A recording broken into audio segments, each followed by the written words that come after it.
हा जी आर म्हणजे तुमच्या तोंडाला पुसलेली पानं आहेत।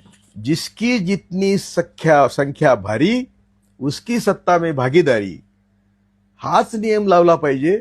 आम्ही सगळे देशाचे मालक आहोत। हे देणारे कोण आहे? आमचे नोकर आहेत की या एवढ्या मोठ्या आंदोलनातून आपल्याला मिळालं काय? जरांगे पाटलांचा बिचाराचा त्याग मोठा आहे, पण त्यांना मी रडून सांगितलं होतं फोन करून की तुम्ही हे बरोबर करत नाही, मराठ्यांचं अतोनात नुकसान होणार आहे, तुझ्या पण तब्येतीचं नुकसान होणार आहे। या जी आरचा सगळा मजकूर जर बघितला तर तुम्हाला तलाट्यापासून ग्रामपंचायत अधिकारी, कृषी सहाय्यक अधिकारी, ज्यांची तुम्हाला तोंड बघायला नको त्या सगळ्यांकडे जावं लागणार आहे। आणि याच्यातून शेवटी कोर्ट आहे। हे जे तुम्हाला कबूल केलंय आज, हे कुठल्याही कायदेशीर कसोटीवर बसणार नाही।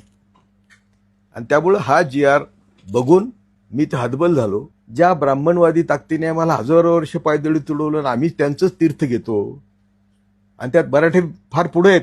कुठला स्वर्ग, कुठला नरक, कुठले 33 कोटी देव, कायम तुम्हाला काल्पनिक जगात ठेवून तुम्हाला मूर्ख बनवण्याचं काम ज्यांनी हजारो वर्ष केलं, जी आर काढून त्यांनी हेच काम केलेलं आहे। कायदेशीर आरक्षण जर द्यायचं असेल तर ते केंद्र आणि राज्य मिळूनच देऊ शकतं। दोन्हींचे पॉवर असे आहेत की ते एकमेकाला सोडून होऊ शकत नाही।